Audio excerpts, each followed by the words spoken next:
बीडीएमसी ने डॉक्टर्स पर लगाया 2,000 रुपए महीने का सफाई टैक्स। आम आदमी पार्टी ने लगाया आरोप, डॉक्टर से पहले से ही लिए जा रहे हैं 500 रुपए मासिक। निर्माण बिहार में डीटीसी की बस गड्ढे में धंसी, बस को बाहर निकालने के लिए मंगवानी पड़ी जेसीबी। घटना में किसी को चोट नहीं लगी।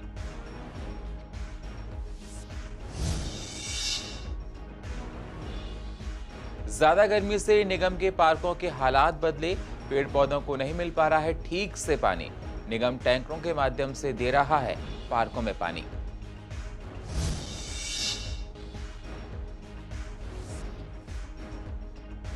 चाइनीज मांझे से कटी स्कूटी सवार महिला की गर्दन, महिला की हालत नाजुक, अस्पताल में चल रहा इलाज।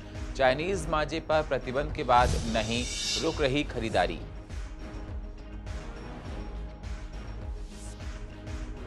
और डेल्टा प्लस वेरिएंट का मंडरा रहा है खतरा। डेल्टा प्लस वेरिएंट ने बढ़ाई लोगों की चिंता।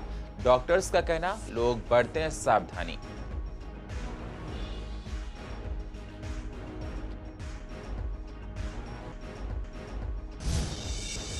नमस्कार, स्वागत है आप सभी का सीसीएन में। मैं हूं आपके साथ सुनील चौहान।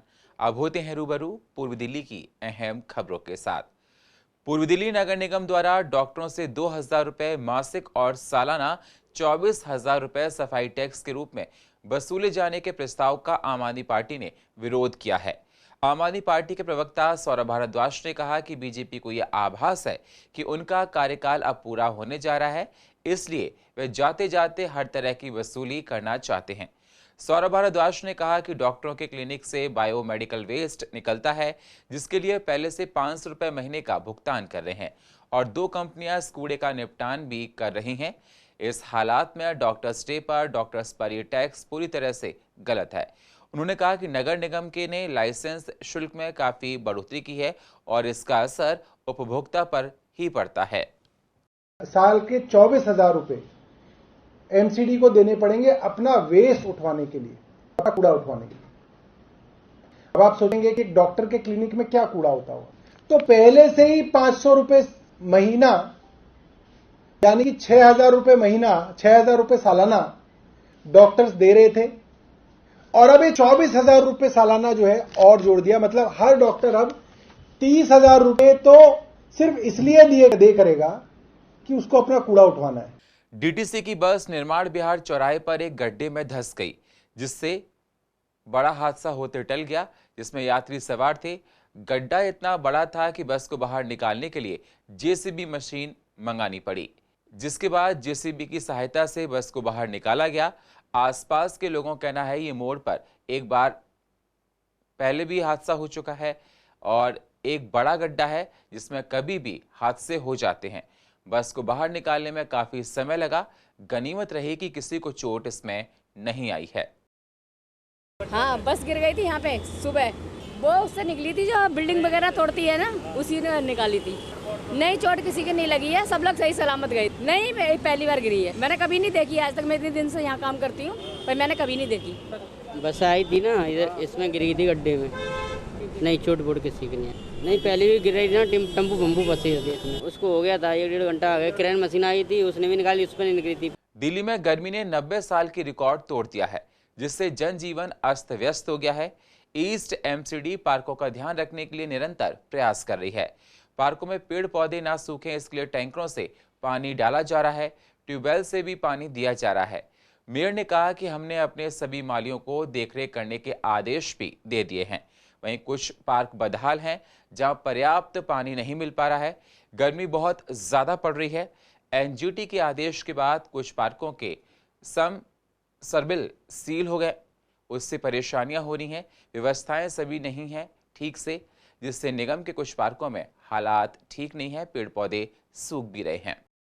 कुल 2,097 पार्क है। एनजीटी के रोक के कारण हमें पानी की व्यवस्था करने में थोड़ी दिक्कत आई है। हमने पार्कों में पानी समय से डल जाए, 2 या 3 समय पानी डल जाए, इसके लिए 20 ट्रकों की व्यवस्था की है। जहां छोटी गलियों में पार्क है वहां पर ई रिक्शा के माध्यम से पानी डाल रहे हैं और जहां पे हमारे ट्यूबवेल चालू हैं, ये हमारे समरसेबल पंप चालू, उनके माध्यम से पानी डाल रहे हैं। कोई भी पौधा ना सूखे, ये हमारा लक्ष्य है। हमने अपने सभी मालियों को कहा है कि समय से पहुंचकर समय से पानी डालें। जैसे मानव जीवन आवश्यक है और मानव जीवन के लिए पेड़ पौधे आवश्यक है। इन पेड़ पौधों को समय से पानी डाले, समय से इनकी खुराक मिले, यही हमारा लक्ष्य है। हम किसी पौधे को सूखने नहीं देंगे, पानी के कारण इनको बर्बाद नहीं होने देंगे, यही हमारा लक्ष्य है। हम लगातार इस विषय काम करने में लगे हैं। अब स्थिति तो खराब हुई है, इसमें दो राय नहीं है और हमने कहा भी है, लेकिन अब हमारे वार्ड में जैसे एक ट्रैक्टर है और वो ट्रैक्टर से मात्र एक दिन में 2 पार्कों में सिंचाई हो सकती है और हफ्ते में 15 दिन में जाकर पार्कों में वो पानी लग पाता है एक बार में, जबकि पानी गर्मी के समय में वीक में कम से कम 3 बार पानी चाहिए पार्कों में। और जिस तरह से समरसीबल के माध्यम से जो सिंचाई हो सकती है वो एक टैंकर के माध्यम से प्रॉपर तरीके से नहीं होती, क्योंकि उसके लिए व्यवस्थाएं प्रॉपर तरीके से लाइनिंग बिछाना है, टैंक्स लगाने हैं, बनाने हैं, वो सारी व्यवस्थाएं नहीं है, इसमें दो राय नहीं है। पतंगबाजों ने अभी तक चाइनीज मांझे का प्रयोग करना बंद नहीं किया है, जिसके चलते आए दिन कोई ना कोई बड़ी घटना निकलकर सामने आ रही है। हाल ही में चाइनीज मांझे से एक स्कूटी सवार महिला की गर्दन कट गई। महिला स्कूटी से किसी रिश्तेदार के घर जा रही थी, तभी उसके गर्दन में मांझा लिपट गया, जिससे उसकी गर्दन कट गई। मौके पर मौजूद लोगों ने आनन फानन में महिला को पास के अस्पताल में भर्ती कराया, जहां उसका इलाज चल रहा है। शास्त्री पार्क थाना पुलिस ने संबंध में मामला दर्ज कर छानबीन शुरू कर दी है, लेकिन ऐसी तमाम घटनाओं पर अंकुश कब लगेगा, ये कई सवाल खड़े कर रहा है। क्योंकि चाइनीज मांझे की बिक्री पूरी तरह बैन है, लेकिन चोरी छिपे दुकानदार इस मांझे को बेच रहे हैं। शहर के अंदर प्रशासन भी अभी तक चाइनीज मांझे पर पूरी तरह से रोक नहीं लगा पाया है। वहीं शास्त्री पार्क के पतंगबाजों ने भी इस मांझे का विरोध किया है। उनका कहना है कि पतंगबाजी करना शौक है, पर कुछ लोगों ने चाइनीज मांझे का इस्तेमाल कर पूरी पतंगबाजी को बदनाम कर दिया है। चंद लोगों की वजह से आज सारे पतंगबाज कटघरे में खड़े हो गए हैं। हमारी मांग है कि चाइनीज मांझे पर पूरी तरह प्रतिबंध लगाया जाए और जो भी इसका प्रयोग करते हुए पकड़ा जाए उसके ऊपर सख्त से सख्त कार्रवाई की जाए। वहीं जब सीसीएन के रिपोर्टर एरआर चौधरी ने एसडीएम देवाशीष से बात करने की कोशिश की तो उन्होंने इस बारे में बात करने से साफ मना कर दिया। अब ऐसे में सवाल इस बात का उठता है कि एसडीएम साहब भी सवालों के जवाब नहीं देंगे तो आम जनता को कैसे पता चलेगा कि ऐसे दुकानदारों या पतंगबाजों के ऊपर कोई कार्रवाई की जा रही है। मैं सोमवार को अपनी मम्मी के यहाँ भाभी के यहाँ जाने के लिए आई थी। मैं गाजियाबाद में रहती हूँ। मेरी मम्मी हम एक गाड़ी पे थे, मेरा भाई और मेरी बहन वो एक गाड़ी पे थी। गाड़ी मैं चला रही थी। जैसे ही हम सीलमपुर फ्लाईओवर से नीचे उतर रहे थे तो अचानक से मंजा आया, वो मेरा पूरा गला कट चुका था। जब तक मैंने अपनी गाड़ी को रोका मेरा गला कट चुका था। फिर हमें एक ऑटो वाले अंकल मिले, वो मुझे हॉस्पिटल सेंट स्टीफन हॉस्पिटल लेकर आ रहे थे। चाइनीज़ मांझा जो गवर्नमेंट ने बैन तो किया है, पर यह अभी भी चोरी छिपे लोकल बाज़ारों में लोकल शॉप पर अवेलेबल है। गवर्नमेंट को पूरी तरह से बैन करना चाहिए। सिर्फ मंजे को ही नहीं, इसके पॉटेट को भी बैन करना चाहिए। इससे आम जनता को काफ़ी नुकसान होता है। ये बहुत पैना होता है, जिससे वाहन चालकों को कटने का खतरा बना रहता है। इसकी चपेट में बेजुबान परिंदे भी आ जाते हैं। हमारे ईस्ट दिल्ली के शास्त्री पार्क जो अभी नया फ्लाईओवर बना है वहाँ पर लोगों को इसकी बहुत सारी दिक्कतें आ रही है। वहाँ मांझे से बहुत सारे लोगों की गर्दनें कट रही हैं। देश में कोरोना वायरस की दूसरी लहर की रफ्तार भले ही कमजोर हो गई हो, लेकिन इस बीच वायरस ने एक बार फिर से अपना स्वरूप बदल लिया है। कोरोना की दूसरी लहर देश पर कहर बनकर टूटी और हजारों की संख्या में लोगों ने अपनी जान गंवा दी। हालांकि अब इससे देश बाहर आ रहा है, तो अब कोरोना का नया डेल्टा प्लस वेरिएंट देश में बड़ी तेजी से साथ आ रहा है। कोरोना का नया डेल्टा प्लस वेरिएंट भारत ही नहीं बल्कि दुनिया के कई देशों के लिए परेशानी का सबब बन चुका है। भारत के कई राज्यों से इस नए वेरिएंट के मामले आने शुरू भी हो चुके हैं। ऐसे में डेल्टा प्लस वेरिएंट को लेकर दिल्ली सरकार और केंद्र सरकार ने कमर कस ली है और अस्पतालों में उन खामियों को दूर करने में लग गए हैं जो कोरोना के दूसरे लहर में उभर कर सामने आए थे। डेल्टा प्लस वेरिएंट को लेकर डॉक्टर्स ने लोगों को सचेत किया है कि कोरोना की लहर कम जरूर हो गई है, लेकिन कोरोना के स्वरूप से लोग अलर्ट रहें। थोड़ी सी भी लापरवाही महंगी पड़ सकती है। फिलहाल राजधानी में डेल्टा प्लस वेरिएंट का अभी तक एक मामला सामने आया है। बता दें, डॉक्टर्स का यही कहना है कि तीसरी लहर नहीं है, बस वायरस ने अपना स्वरूप बदल लिया है। अगर लोग कोरोना के नियमों का पालन सही से करेंगे तो हम निश्चित ही इस पर जीत हासिल कर सकते हैं।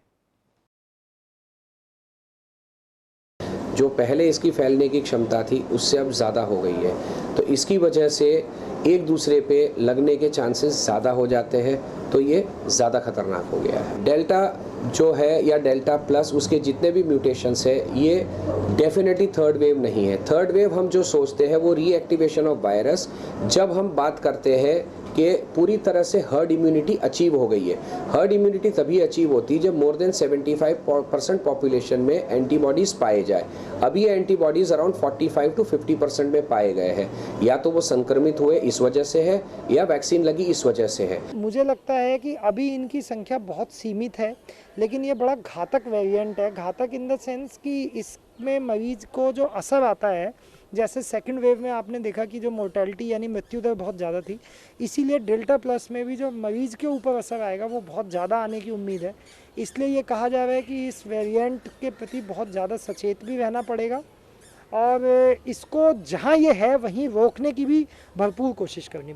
कोई भी वेरिएंट हो, वैक्सीन का मतलब उस चीज़ से नहीं है, क्योंकि वैक्सीन एक बहुत ही ब्लैंकेट किस्म की चीज़ है, तो ये वेरिएंट्स पे हेल्प करेगी और ये वेरिएंट्स को कंट्रोल भी करेगी।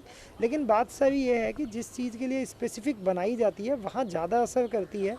कितना असर होगा या कितना कम उस पर असर कर पाएगी, इसके विषय में थोड़ा सा संदेह हो। आने वाले अगले साल निगम के चुनाव को देखते हुए नेताओं का पार्टियों को छोड़ने का सिलसिला लगातार जारी है। बीजेपी नेताओं ने कहा कि किसी के जाने से कोई फर्क नहीं पड़ता है। बीजेपी एक बहुत बड़ा समुद्र है, आना जाना लगा रहता है। अगर कोई पार्टी छोड़कर जा रहा है तो बीजेपी कमजोर बिल्कुल नहीं है।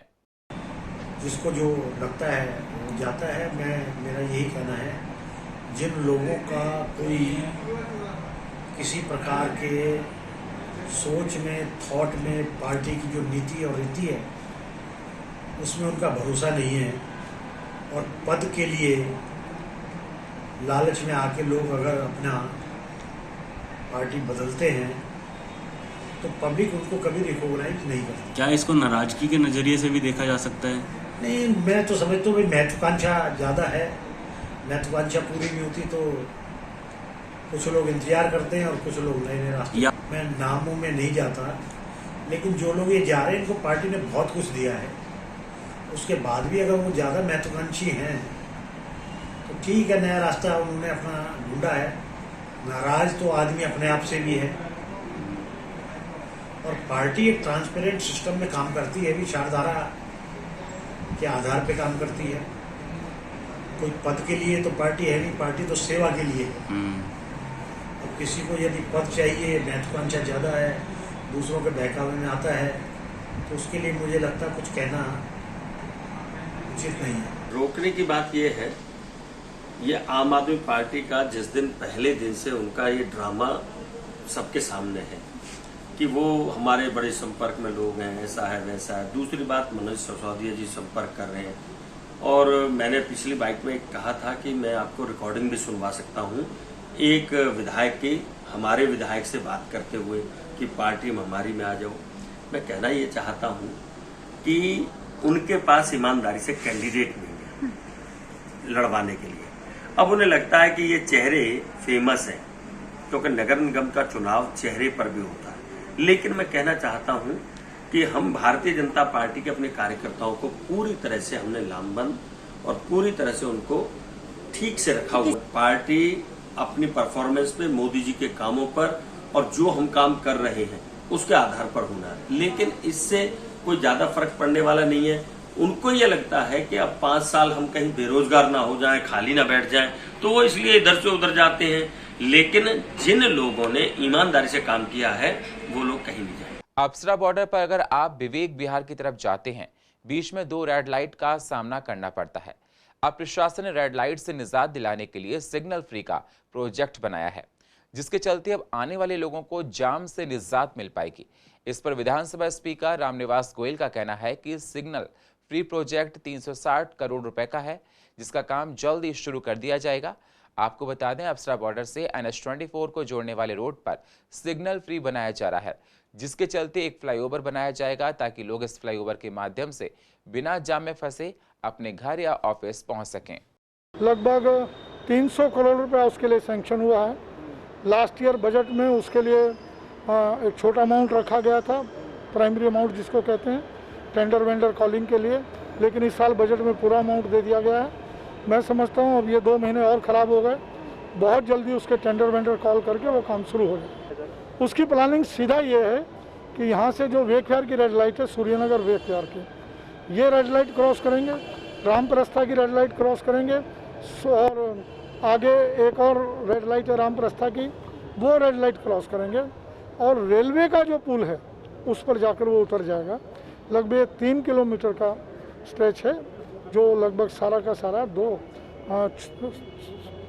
4 लेन दोनों साइड, 8 लेन का है।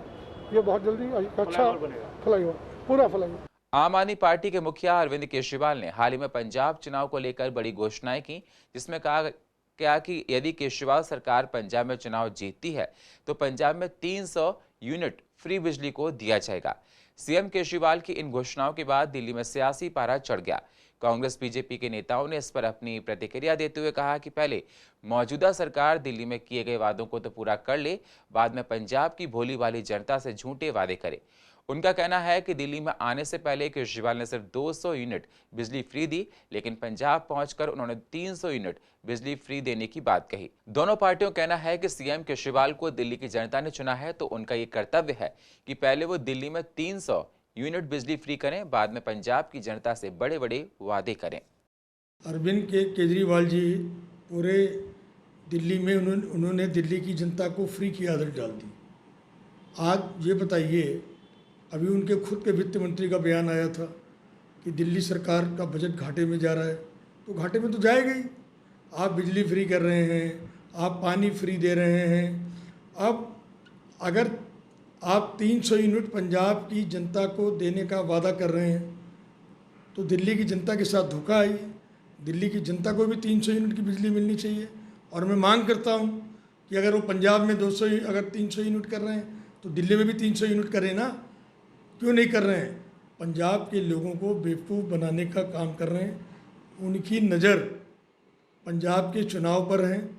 पिछली बार मैं उनकी पार्टी से ही विधायक था, और मैं भी पंजाब में कई जगह कई ज़िलों में गया, और कई विधानसभाओं का मुझे वहाँ 1 महीने के लिए भेजा गया था। और जिस तरीके से पंजाब में टिकटों का वितरण हुआ, जिस तरह NRIयों को टिकटें बेची गईं, ये सब जग जाहिर है, और बड़ी हार का सामना इनको देखना पड़ा वहाँ पर। आज फिर पंजाब की जनता को ये भ्रमित कर रहे हैं। मैं कहता हूँ अरविंद केजरीवाल जी, ये बड़े बोले बयान देने बंद कीजिए। देखिए, आप तो भुक्तभोगी हैं, हम दिल्ली वासी हैं। जब वो 7 साल पहले आए थे, बहुत बड़े बड़े वादे कर आए थे कि हम लोग स्कूल बनाएंगे, हॉस्पिटल बनाएंगे, फ्री पानी देंगे, फ्री बिजली देंगे। कहीं उन्होंने यूनिट का जिक्र नहीं किया था। दिल्ली में क्या पुराने भाषण उनके उठा के देख लीजिए, उन्होंने यही कहा था कि हम बिजली भी फ्री देंगे। मगर पहले उन्होंने 400 यूनिट किया दिल्ली में, फिर अब 200 यूनिट कर दिया है। 200 यूनिट पे भी जो सरचार्ज लगाया हुआ है, जो फिक्स चार्ज लगाया हुआ है कमर्शियल पे, वो इतना ज़्यादा है कि लोग परेशान हैं, और उनकी महत्वाकांक्षाएं बढ़ती जा रही हैं। मुझे ये लगता है क्योंकि आज पंजाब में फिर उन्होंने अपनी मतलब ये चालाकी कहे या धूर्तपना दिखाया है कि उनके वहाँ के लोगों को भी उन्होंने ये चाहा है कि वो लालच में आ जाएं। मगर मुझे पता है पंजाब के लोग किसान हैं, और वो किसी के लालच में आने वाले नहीं है। वो बेचारे खुद संघर्ष कर रहे हैं, और बिजली की जहाँ तक बात है, मुझे नहीं लगता कि वो 300 यूनिट भी दे पाएंगे। इस वक्त जब पूरी दुनिया कोरोना जैसी महामारी से जूझ रही है, तब डॉक्टर्स की महत्वपूर्ण भूमिका और उनकी कड़ी मेहनत को अनदेखा नहीं किया जा सकता। डॉक्टर्स को समाज में भगवान का दर्जा प्राप्त है। अब जो लोग समाज और देश की सेवा में अपनी जान की चिंता किए बगैर दिन रात लगे रहते हैं, उनके लिए साल का एक दिन तो समर्पित होना ही चाहिए, और इस एक दिन को देश भर में कल डॉक्टर्स डे के रूप में मनाया गया। इसी दौरान लॉयन क्लब ने दिल्ली किरण द्वारा डॉक्टर्स को सम्मानित किया। डॉक्टर्स को डॉक्टर्स डे की शुभकामनाएं कल दी गई। 9 डॉक्टरों को सम्मानित किया गया। संस्था के साथ मिलकर एक आई केयर सेंटर भी खोला जाएगा। इस प्रोजेक्ट को 1 साल के भीतर पूरा किया जाएगा, ऐसा कहा गया, जिसमें डायबिटीज से आंखें खराब होने पर पेशेंट अपना इलाज आकर करा सकते हैं। और पूर्व दिल्ली की अधिक जानकारी के लिए आप YouTube पर जाकर CCN10 को सब्सक्राइब करें और फ्रेश अपडेट लेते रहें। और फिलहाल पूर्व दिल्ली खास में इतना ही। बाकी खबरों के लिए आप बने रहिए CCN के साथ। तब तक के लिए नमस्कार।